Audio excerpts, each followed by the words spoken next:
Hello, welcome to another audio commentary done by Luminous, and today I am bringing you a solo commentary between SGC versus Nirvana.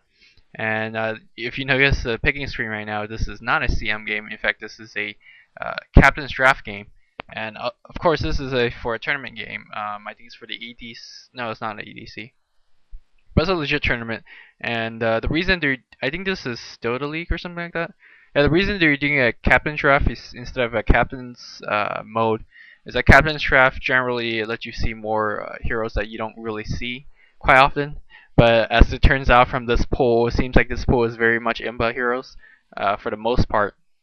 On the bans and pick, you see Earthshaker Brood being banned, Deuce as well, and Phantom Lancer. So all the bans are very high level heroes, top tier heroes. And the picks are pretty much the same. The Rubian Assassin is not really phasing out a lot these days. However, still very good hero. And on the Sentinel side, it's just very standard picks right now. Of course, there's Kunka still in the pool. There is a Tinker in the pool. Maybe Viper might be picked, or Ursa, of course, or the Alchemist. So these are really good heroes, and it really comes down to, I guess, just the players coming into the game without much preparation and being able to pick. And the timer is a bit running out. They picked the Alchemist. Not sure if it was a last-minute ditch effort, not knowing what to pick, and just spam the Alchemist, a very strong mid to late game hero, mid to late game. A very good ganker mid game as early game as well. And Nirvana goes for the Tinker. So all you can see from this Scourge lineup is that they're very stun heavy, very push heavy, push oriented. With the Sand King and the two summon the creep jackers, and then with the Tinker, a very good counter pushing hero, very good gimping hero, and of course Nerubian Assassin, a very good gimping hero as well. Be able to pick off someone before team fight happens. So I'm looking for the Nirvana team to gank heavy and often. They do have very good early to mid game gank. If the game lasts to a bit later, then I'm pretty sure Sentinel will take it. SGC very heavy on the late games. Kunka, Necrolyte, and more or less the the Alchemist could really lay the big hurt down on late game as well. And Warlog with Potm aren't too shabby in the late game with their supports and AoEs and whatnot. So it really comes down to how each team fight in each stages of the game.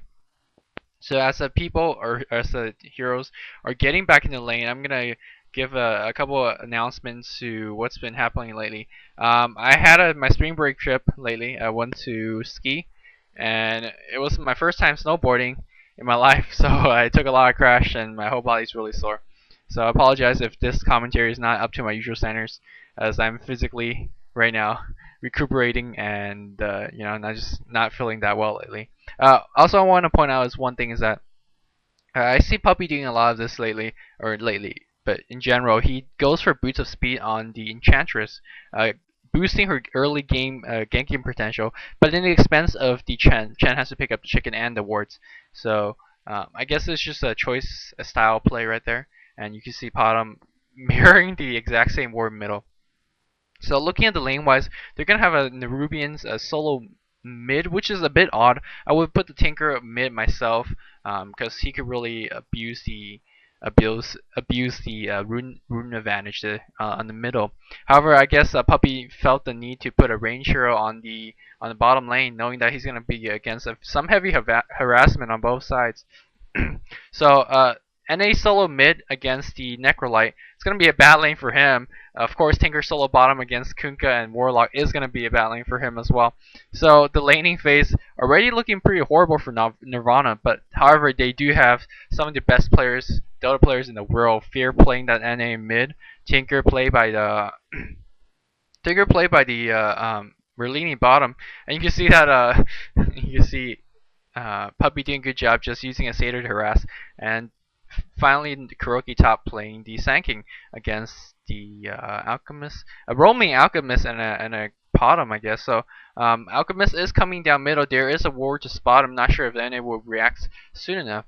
Meanwhile, basically this Necrolyte is gonna have free time, really just harassing last inning. Looks like this ward is not gonna see anything. He's gonna come from behind. There is gonna be a charge and a stun. I don't think he noticed. I think that's a bit too late now. It's gonna be a one healing nuke. He does get a impale off, But it doesn't matter. Necrolyte picks up the first blood, and Enchantress running into the battle a bit late, taking a bit damage on the way there. That shockwave really not hitting much of anything. So right now, the early game advantage really going to the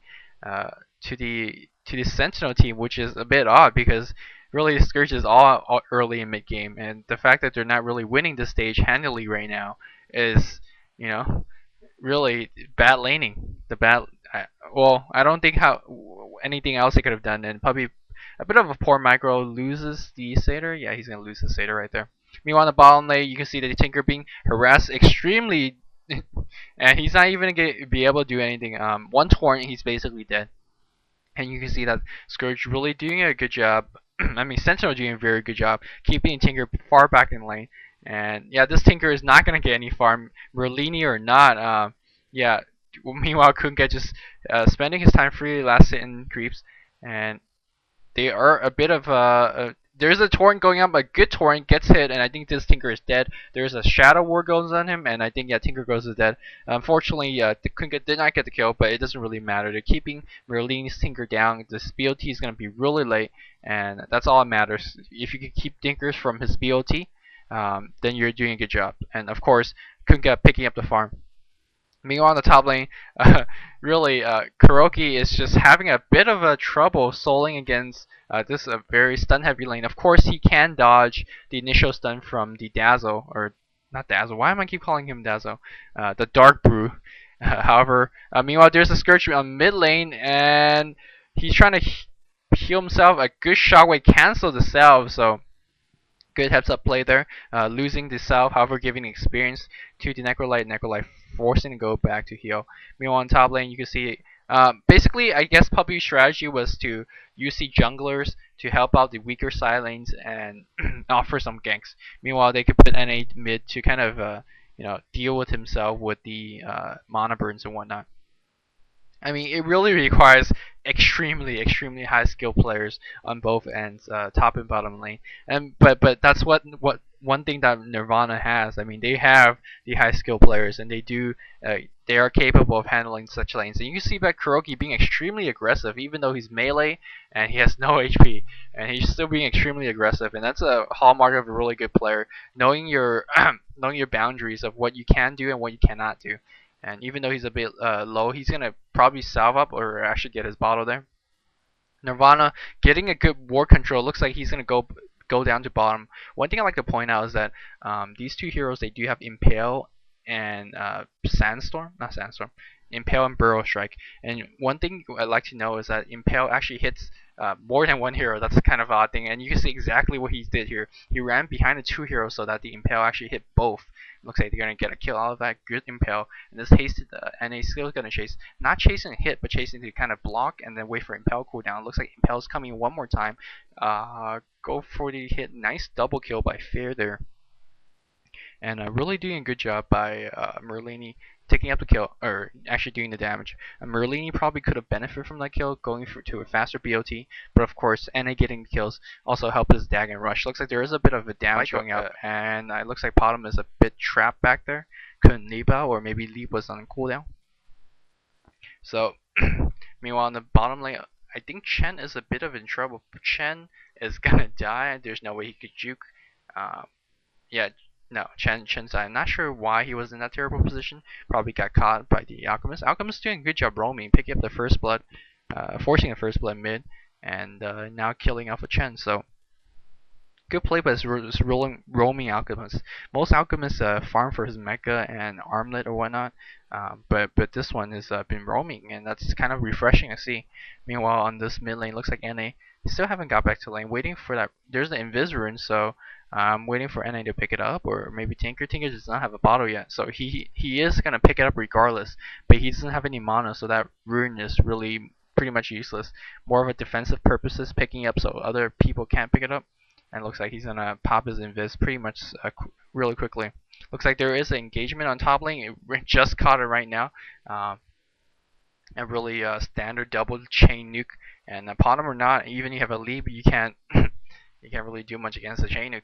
So Nirvana picking up the ganking game as they should. They do have the ganking hero. They have absolutely no late game, so that's all they got right now. This I'm sure if it's a Captain Mo's game, the pick wouldn't ended up like this.